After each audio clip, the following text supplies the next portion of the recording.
Hello everyone. कैसे हैं आप सभी लोग? होप सारे लोग बढ़िया और शानदार होंगे।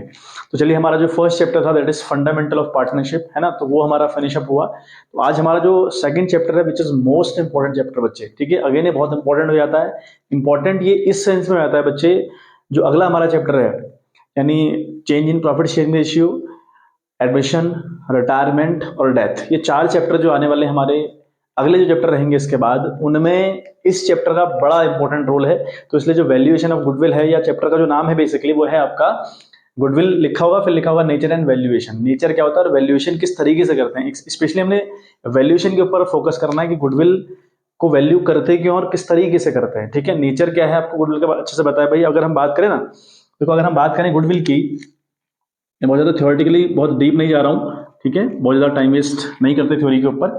गुडविल आपने 11th में पढ़ रखी होगी कि भाई गुडविल होती है कुछ, है ना। और गुडविल का अगर बेसिकली हम सेंस लें तो गुडविल का मतलब हुआ it is the reputation of the firm, firm की रेपुटेशन है। और अगर मैं शुद्ध हिंदी में बोलूँ तो ये किसी भी व्यापार का या किसी बिजनेस का प्राण होता है। ठीक है, जिस कंपनी के पास गुडविल नहीं है उस कंपनी की ग्रोथ संभव नहीं है, उसकी ग्रोथ पॉसिबल नहीं है। ये बहुत बेसिक सी बात हुई, आपको अच्छे से पता है कि जिसकी जितनी अच्छी गुडविल होती है वो उतना अच्छा ग्रो करता है, उसका उतना अच्छा बिजनेस चलेगा और वो उतना अच्छा प्रॉफिट कमाएगा। बेसिक सी बात है ना। आप देखते होंगे अपने आसपास बहुत सारे शॉपकीपर्स होंगे जिनकी गुडविल बहुत अच्छी है, मतलब उनका मार्केट में खूब नाम है, खूब रेपुटेशन है। उस रेपुटेशन की वजह से उनकी बिक्री खूब होती है, और बिक्री अगर अधिक होगी या ज्यादा होगी तो भाई डेफिनेटली आप लोग प्रॉफिट भी इंक्रीज करने वाले हैं, आपका जो बिजनेस है वो ग्रोथ करेगा। ठीक है, यानी उसकी ग्रोथ बिल्कुल पॉसिबल है। तो गुडविल आपको अच्छे से पता है भाई गुडविल की इंपॉर्टेंस क्या है। और गुडविल की नेचर की अगर हम बात करें तो गुडविल इज दी एसेट्स, हमें ये भी पता है भाई गुडविल क्या होती है, एसेट्स होती है। लेकिन कैसी एसेट्स होती है? It is the fix assets, सबसे इंपॉर्टेंट बात है, it is the fix assets. और फिक्स में भी दो रूप होते हैं एसेट्स के, the first one is tangible and the second one is intangible. Fix में ये इंटेंजिबल एसेट्स है, जो दिखती है, मुझे फील भी होती है, लेकिन मैं उसको छू नहीं पाता। ठीक है, आप गुडविल को छू नहीं सकते। ठीक, लेकिन अब अगर हम बेसिक सी बात एक और करें, हम ये अगर माने कि गुडविल को वैल्यू करने की जरूरत क्या पड़ती है, क्या गुडविल का कोई प्राइस होता है? तो बिल्कुल भाई गुडविल का प्राइस होता है। गुडविल की अपनी एक नेटवर्थ होती है, यानी गुडविल का अपना एक वैल्यू होता है। ठीक है, अमाउंट में, मनी के सेंस में उसका भी वैल्यू निकाला जाता है या वैल्यू होता है। अब ये गुडविल को हम क्यों निकालते हैं, इसकी जरूरत क्या पड़ती है? अब एक जरा बात मैं आपको एग्जांपल दूं। एग्जांपल आपके पास है कि ए और बी किसी कंपनी को रन कर रहे हैं, सपोज करिएगा ए और बी किसी बिजनेस को रन कर रहे हैं और बिजनेस बहुत अच्छे लेवल पे चल रहा है, बहुत अच्छा प्रॉफिट ये बिजनेस देता है। तो एक बंदा सी है जो चाहता है कि मैं इस कंपनी में फॉर द 1/4 शेयर ज्वाइन कर लूं, इस कंपनी में ये पार्टनर बनना चाहता है। तो ए और बी से क्या लेंगे? The first thing that will be capital. अगर सी इस कंपनी को ज्वाइन करना चाहता है तो उसे एक अमाउंट कैपिटल के फॉर्म में फर्म को देना होगा। ठीक है, जितने भी शेयर के लिए वो आ रहा है, जितनी भी कंपनी की नेटवर्थ होगी, जितनी भी कंपनी की टोटल कैपिटल होगी, उसका 1/4 सी को ए और बी की फर्म जिसमें ये ज्वाइन होना चाह रहा है देना पड़ेगा। एक तो कैपिटल देना पड़ता है, दूसरा आपको देना पड़ता है गुडविल। अभी गुडविल क्यों देना पड़ता है भाई, ये क्या लॉजिक है? तो गुडविल देखो क्यों देना पड़ता है। अभी जो ए और बी है, इनका जो बिजनेस है बहुत शानदार लेवल पर रन कर रहा है। ठीक है, अच्छा खासा इनको प्रॉफिट हो रहा है। ठीक है, अब वो प्रॉफिट क्यों हो रहा है?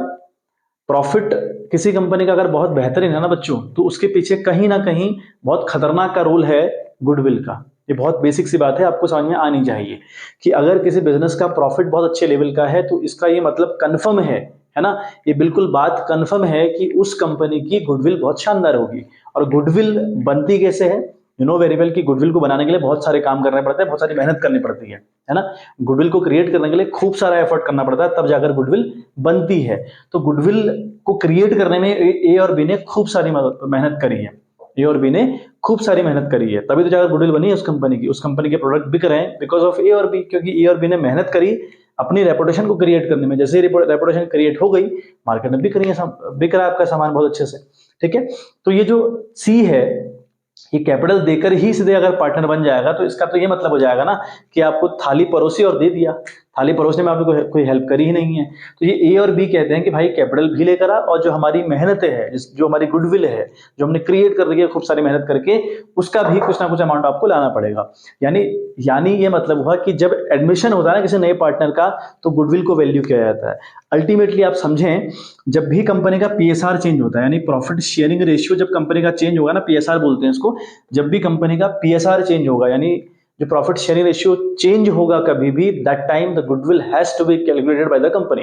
कंपनी उसको कैलकुलेट करेगी, और जो बंदा आ रहा है या जा रहा है, या किसी की डेथ हो रही है, पीएसआर चेंज हो रहा है, तो उस टाइम पर आपकी गुडविल को वैल्यू करते हैं। तो बेसिक सा मतलब ये समझें आप कि जब भी पीएसआर चेंज होगा ना, गुडविल को वैल्यू करेंगे, या गुडविल की वैल्यू को निकालना पड़ता है हम लोग को, ठीक है।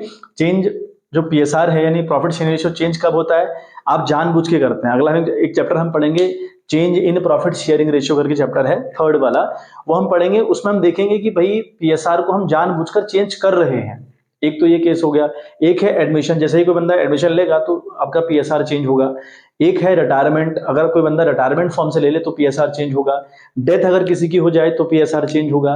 या कंपनी जब मर्ज होती है आपस में, जैसे अभी हाल ही में वोडाफोन और आइडिया मर्ज हुई थी आपस में, तो उस टाइम पे भी आपका पीएसआर चेंज होगा, क्योंकि पार्टनर की संख्या बढ़ जाएगी, तो पीएसआर उस टाइम पे भी चेंज होगा। तो जब भी पीएसआर चेंज होगा, आपको गुडविल को कैलकुलेट करना है बच्चे, ठीक है बात। ये बेसिक सी बात ध्यान में रखें, बहुत इंपॉर्टेंट बात है बच्चे। ये गुडविल का चैप्टर पढ़ने से पहले ना बच्चे, गुडविल क्या होती है बहुत बेसिक सी बात है, आपको पता है क्या होती है क्या नहीं होती, क्या इसका रोल होता है। लेकिन इंपॉर्टेंट ये है कि गुडविल को हम वैल्यू करते क्यों हैं, गुडविल को कैलकुलेट करते क्यों हैं, जरूरत क्यों पड़ती है। तो आपका बेसिक सा आंसर होना चाहिए, सिंपल सा आंसर होना चाहिए कि जब भी हमारा पीएसआर चेंज होगा हम गुडविल कैलकुलेट करेंगे। और पीएसआर कब कब चेंज होगा? एक तो आप जानबूझ के करते हैं, एडमिशन, रिटायरमेंट, डेथ और कंपनी मर्ज, तो ये कुछ केस है जहां पर पीएसआर चेंज होता है, वहां पे हम गुडविल को कैलकुलेट करेंगे बच्चे, ठीक है बात। चलिए बच्चे, हम आगे बात करते हैं कि जो गुडविल है ना, उसको वैल्यू करने के कितने मेथड्स हैं, यानी उसकी वैल्यू निकालने के मेथड्स कितने हो गए। हम बेसिक सी बात क्या कर रहे हैं कि गुडविल की वैल्यू कैसे निकाली जाती है, उसके लिए कितने मेथड लगाए जाते हैं, कितने मेथड चलते हैं। दूसरी बात, अगर आपको थ्योरी पर थोड़ा कमांड बनानी हो ना बच्चे, तो मैंने बेसिक सी थ्योरी आपको बता दी, इतनी ही थ्योरी है इसकी। अगर आपको और ज्यादा थ्योरी चाहिए, आपको और डीप डाइव पढ़ना है, तो मैं आपको नोट सेंड कर दूंगा, ठीक है। चैप्टर हमारा आज चालू हो चुका है, जैसे वीडियो अपलोड होगी उसके कुछ टाइम बाद आपको इसके नोट्स भी टेलीग्राम के चैनल पर मिल जाएंगे। टेलीग्राम का चैनल आपने ज्वाइन किया होगा, अगर नए हैं चैनल पर तो ज्वाइन जरूर करें। विद द सेम नेम है कॉमर्स नॉलेज सेंटर। चैनल का जो हमारा सेक्शन है अबाउट वाला, यानी यूट्यूब का जो कि मैं बात कर रहा हूँ, वहां पर अबाउट वाले सेक्शन में अगर आप जाएंगे तो लिंक मैंने वहां पे अवेलेबल करवा रखा है, तो लिंक पे क्लिक करें, आपको वो पहुंचा देगा ज्वाइन करने के लिए, तो आप ज्वाइन कर लीजिएगा, ठीक है। चलिए, गुडविल को वैल्यू करने के तीन मेथड्स होते हैं। एक है एवरेज प्रॉफिट मेथड, जिसको हम सिंपल एवरेज प्रॉफिट मेथड भी बोल सकते हैं।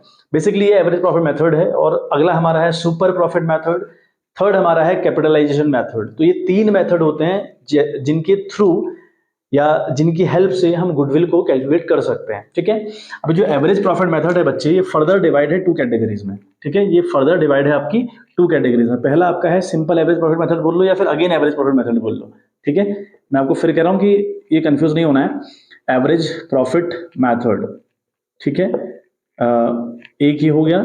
इसके यहां पर आप लिख सकते हैं सिंपल एवरेज प्रॉफिट मेथड, मैं एस कर दे रहा हूं, मतलब कि सिंपल एवरेज प्रॉफिट मेथड है, सुपर प्रॉफिट मेथड है, कैपिटलाइजेशन मेथड है। ये तीन मेन कैटेगरीज है। फर्दर फिर जो सिंपल एवरेज प्रॉफिट मेथड है उसको डिवाइड किया गया दो कैटेगरी में। एक है एवरेज प्रॉफिट मेथड और एक है वेटेड एवरेज प्रॉफिट मेथड, ठीक है। एक है वेटेड एवरेज प्रॉफिट मेथड, ठीक है बात। ये एक मेथड हमारे पास हो गया। यानी इस कैटेगरी में जो फर्स्ट कैटेगरी है that is simple average profit method, इसके अंदर दो मेथड्स आपको मिलेंगे, which is average profit method and the second one is weighted average profit method. ये दो मेथड हमारे पास यहाँ हो गए। सुपर प्रॉफिट इकलौता है बच्चे, इसकी फर्दर कैटेगरीज नहीं है, ठीक है बात। अब आ जाए हम कैपिटलाइजेशन मेथड में, इसकी भी दो कैटेगरीज होती हैं बच्चे, ये भी दो कैटेगरी में डिवाइड है, दैट इज कैपिटलाइजेशन मेथड, ठीक है। इसके दो मेथड हमारे पास होंगे। पहला होगा, है ना, capitalisation of average profit, average, ठीक है, प्रॉफिट, एवरेज प्रॉफिट मेथड। पहला मेथड क्या होगा, कैपिटलाइजेशन जो मेथड है थर्ड कैटेगरी का, वो फर्दर दो कैटेगरी में डिवाइड है। एक है आपका capitalisation of average profit method, और अगला हमारे पास है कैपिटलाइजेशन, ठीक है, capitalisation of super profit method, ठीक है, एसपी लिख दे रहा हूं, super profit method. Super profit को हम एसपी बोलते हैं शॉर्ट में, और एवरेज को हम एवी बोलते हैं, ठीक है। तो कैपिटलाइजेशन जो मेथड है उसकी फर्दर दो कैटेगरीज हैं, capitalisation of average profit method, capitalisation of super profit method, ठीक है। बात ये बात है, मतलब कैपिटलाइजेशन मेथड में कहीं ना कहीं एवरेज प्रॉफिट का भी रोल है और सुपर प्रॉफिट का भी रोल है, मतलब ये दोनों अगर आ गए तो ये बहुत इजीली आपको आ जाएगा। तो अल्टीमेटली ब्रॉड कैटेगरी तीन है, जो मोटी मोटी कैटेगरी है वो है simple average profit method, super profit method, capitalisation method, ठीक है बात। तो जो सिंपल एवरेज प्रॉफिट मेथड है वो फर्दर दो कैटेगरीज में डिवाइड है। फर्स्ट कैटेगरी है average profit method, weighted average profit method, ठीक है। सुपर प्रॉफिट मेथड इकलौता मेथड है, अकेला है, इसकी फर्दर कैटेगरीज नहीं है। कैपिटलाइजेशन मेथड की अगर हम बात करें तो यहाँ ये फर्दर दो कैटेगरीज में डिवाइड है।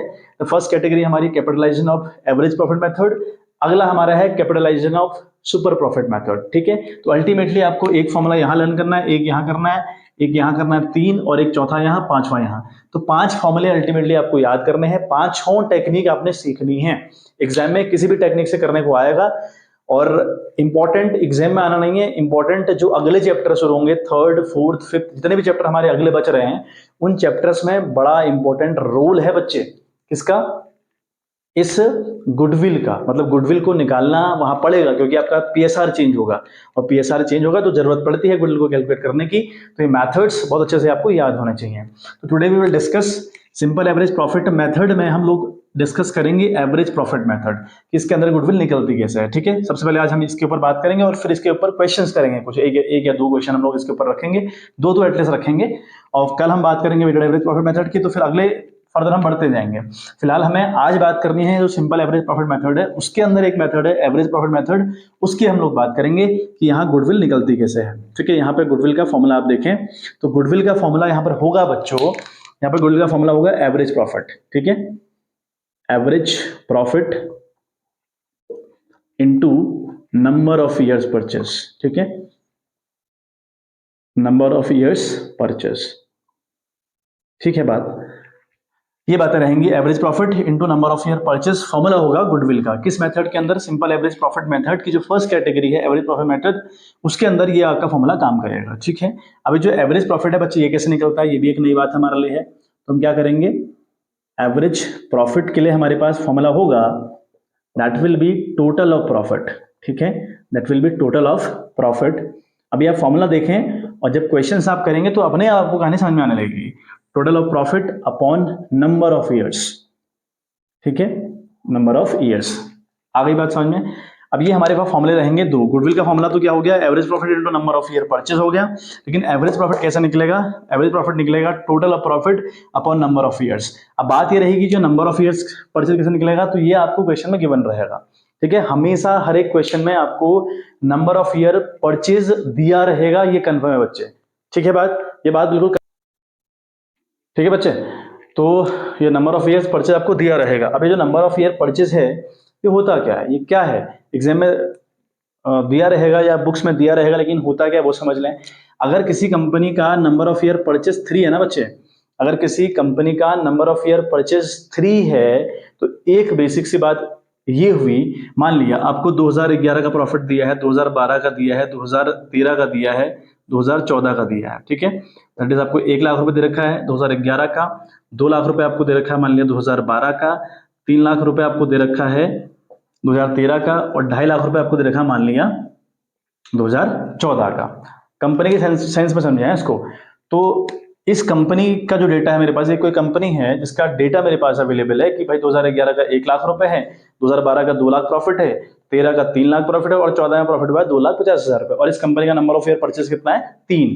तो इसका ये मतलब हुआ कि ये कंपनी अगर कोई मेहनत ना करे इसकी गुडविल पर, क्या बोल रहा हूं, मेहनत तो करनी पड़ेगी आपको, मैन्युफैक्चरिंग करनी पड़ेगी, सामान बेचना पड़ेगा, सब कुछ करना पड़ेगा, लेकिन आप अगर गुडविल पर मेहनत ना करें, है ना, गुडविल पर अगर काम ना भी करें अगले 3 साल, जो नंबर ऑफ ईयर परचेज 3 है ना, तो अगले साल अगर आप 3 साल मतलब अगर आप काम ना भी करें on the goodwill, you will get this profit 2,50,000, यानी आपको प्रॉफिट अगले कुछ 3 सालों तक 250 तो कंफर्म होगा, इससे नीचे नहीं आओगे आप, क्योंकि इतना गुडविल पे काम किया गया है कि ये गुडविल अगले 3 साल तक बगैर किसी मेहनत के, किस पर मेहनत नहीं करनी है, गुडविल में मेहनत अगर नहीं करोगे तब भी आपको 2.5 लाख का प्रॉफिट हर साल, जो नेक्स्ट 3 साल आने वाले हैं उनमें बच्चे होगा।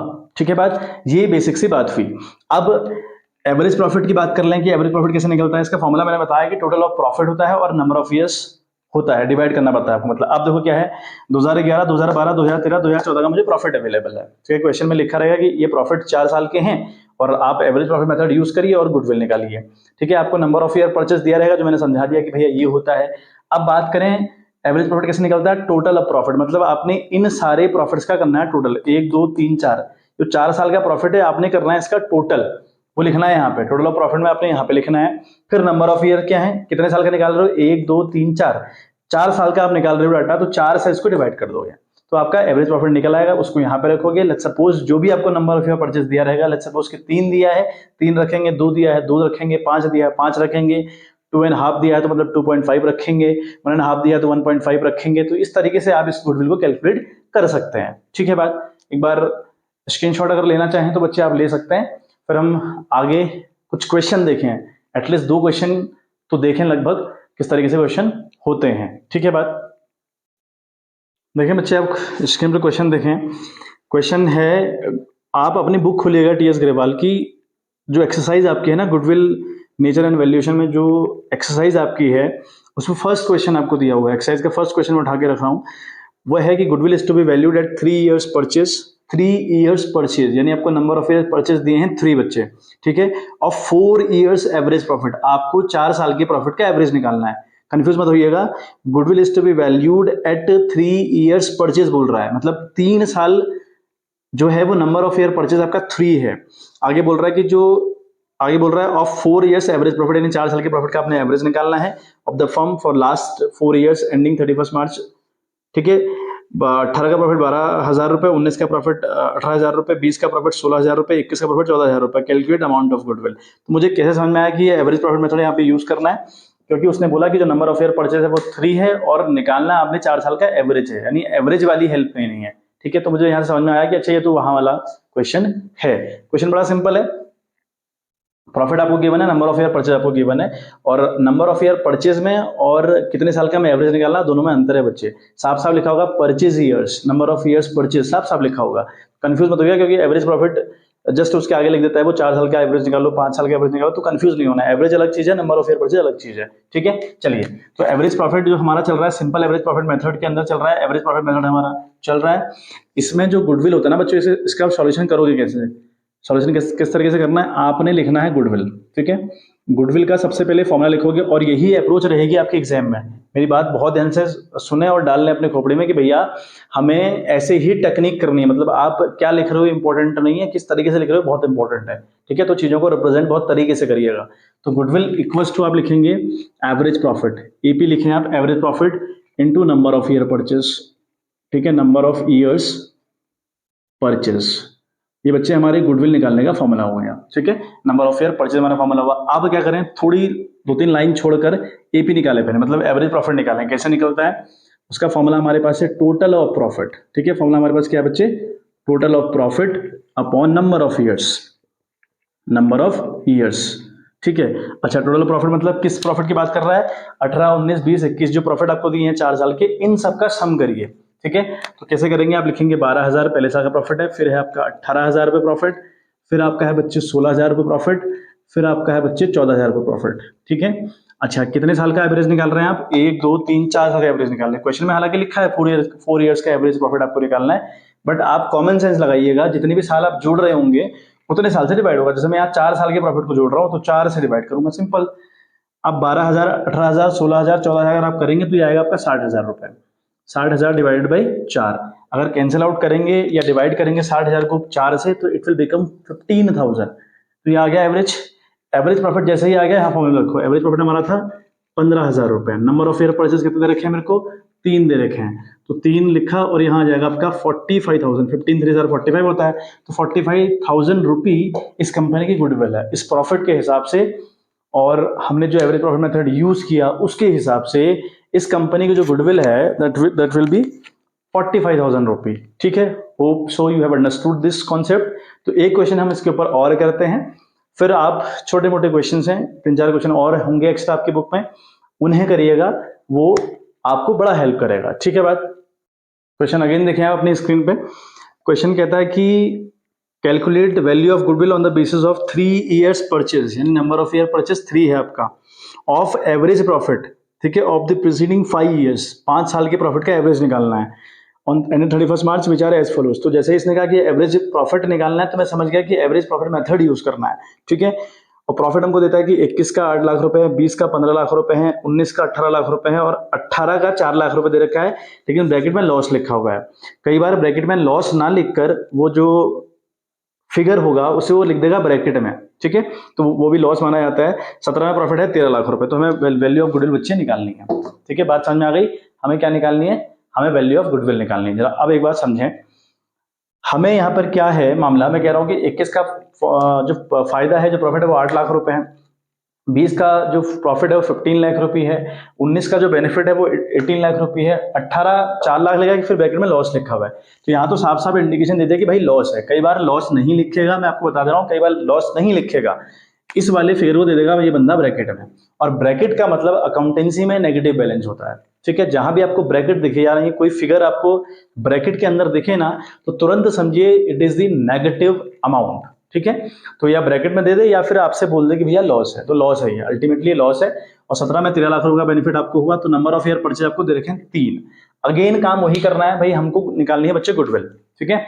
हमको कैलकुलेट क्या करनी है? गुडविल। और गुडविल निकालने भी किस मेथड से बच्चे? हमको निकालनी है भाई एवरेज प्रॉफिट मेथड, हम लोग को यूज करना है। तो हमारे पास फॉर्मूला तो है, हमारे पास फॉर्मूला तो है ना बच्चे, फॉर्मूला हमारे पास। तो फॉर्मूला अगर हमारे पास है, अब हम क्या करें, देखो सबसे पहले गुडविल का फॉर्मूला हुआ AP into number of year purchase, ये लिखे आप 3-4 लाइन छोड़ें। फिर एपी आप निकालें, मतलब एवरेज प्रॉफिट आप निकालें, टोटल ऑफ प्रॉफिट होता है इसका फॉर्मूला। टोटल ऑफ प्रॉफिट मतलब इन सारे प्रॉफिट को, 1 2 3 4 5 साल के प्रॉफिट से आपके पास है। हालांकि एक लॉस है, लेकिन आप तो अल्टीमेटली 5 साल का एवरेज निकाल रहे हो ना, 1 2 3 4 5, तो जो नंबर ऑफ ईयर होगा वो 5 होगा। और टोटल ऑफ प्रॉफिट करिए, इन सब का टोटल करिए आप। पहला आपका है 8 लाख रुपए, ठीक है, पॉजिटिव फिगर है, प्रॉफिट है। फिर अगले साल आपको 15 लाख रुपए का बेनिफिट होता है बच्चे, 15 लाख आप लिखें। फिर आपको होता है 18 लाख का बेनिफिट, वो आप लिखें, ठीक है बात। फिर आपको 4 लाख रुपए का लॉस होता है, तो लॉस मतलब माइनस करना पड़ेगा ना, तो ये बाद में करेंगे, पहले 13 लाख को प्लस कर लें। जो प्लस वाले फिगर है पहले उनको सारे सबको एक साथ लिख लें आप लोग, ठीक है। फिर माइनस लिखें 4 लाख रुपए, क्योंकि वो प्रॉफिट नहीं है, वो लॉस है। तो लॉस है तो फिर माइनस करनी पड़ेगी भाई, ऑब्वियस सी बात है, ठीक है। तो लॉसेस आपकी माइनस होती है, इसलिए मैंने ये वाला क्वेश्चन लिया, ठीक है। बाकी अदरवाइज तो सेम थे क्वेश्चन, था थोड़ी क्वेश्चन में। बस आपने ध्यान रखना कि प्रॉफिट है तो सबको ऐड करिएगा, अगर कोई लॉस होगी तो उसको आप लेस करेंगे। बाकी नंबर ऑफ ईयर में कोई चेंज नहीं आता, जैसे 1 2 3 4 5 है, तो मैं यहाँ नीचे लिखूंगा 5 बेटा, नीचे लिखूंगा 5, ठीक है। तो 5 से डिवाइड करूंगा। अब 8 lakh plus 15 lakh plus 18 lakh plus 13 lakh, अगर आप सारा करते हैं ना बच्चे, अगर ये सारा आप करते हैं तो ये बनता है आपका 50 लाख रुपए, मतलब पूरा माइनस करके, ये 4 लाख वाला जो माइनस है सब कुछ करके 50 लाख बन रहा है। 8 लाख 15 लाख 18 लाख 13 लाख माइनस 4 लाख, तो ये बन रहा है 50 लाख रुपए। कितना बन रहा है बच्चे? 50 लाख बन रहा है, यानी 50 लाख रुपये बन रहा है, और डिवाइड बाई 5, ठीक है बात। अब 5 से अगर डिवाइड करेंगे तो ये बनेगा 10 लाख रुपये, बनेगा 10 लाख रुपये, इट विल बिकम 10 लाख। तो 10 लाख हो गया, यानी आपका जो एवरेज प्रॉफिट आया वो 10 आया। तो यहाँ पर रखा आपने एपी पर रखा, यानी एवरेज प्रॉफिट तो आपका बच्चे 10 लाख रुपए है, 10 लाख ये रखा, into number of year purchase कितने हैं बच्चे? 3 है, तो 3 से मल्टीप्लाई करिए, it will become now 30 lakh. तो 30 लाख रुपए इस कंपनी की इस प्रॉफिट के हिसाब से, इस मेथड के हिसाब से 30 लाख रुपए की गुडविल है, ठीक है बात। होप सो कनेक्ट कर लिया होगा, समझ में आ गया होगा, ठीक है बात। स्क्रीनशॉट ले लीजिएगा। थोड़ा कई बार थोड़ा सा ब्लर हो जा रहा है चीज, यानी जो थोड़ा ब्लैकनेस आ जा रही है, ठीक है। आई थिंक कैमरे का कुछ फोकस बिगड़ा हुआ है, तो हालांकि विजिबल तो हो ही रहा होगा आपको, है ना।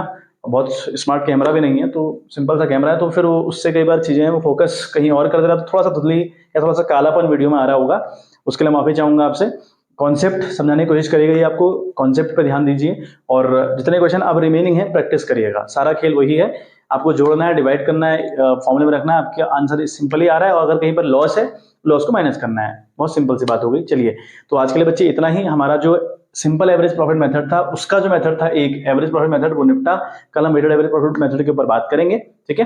तो बच्चे आज के लिए इतना ही, मिलते हैं आपसे इन द नेक्स्ट वीडियो, तब तक के लिए bye bye, have a good day.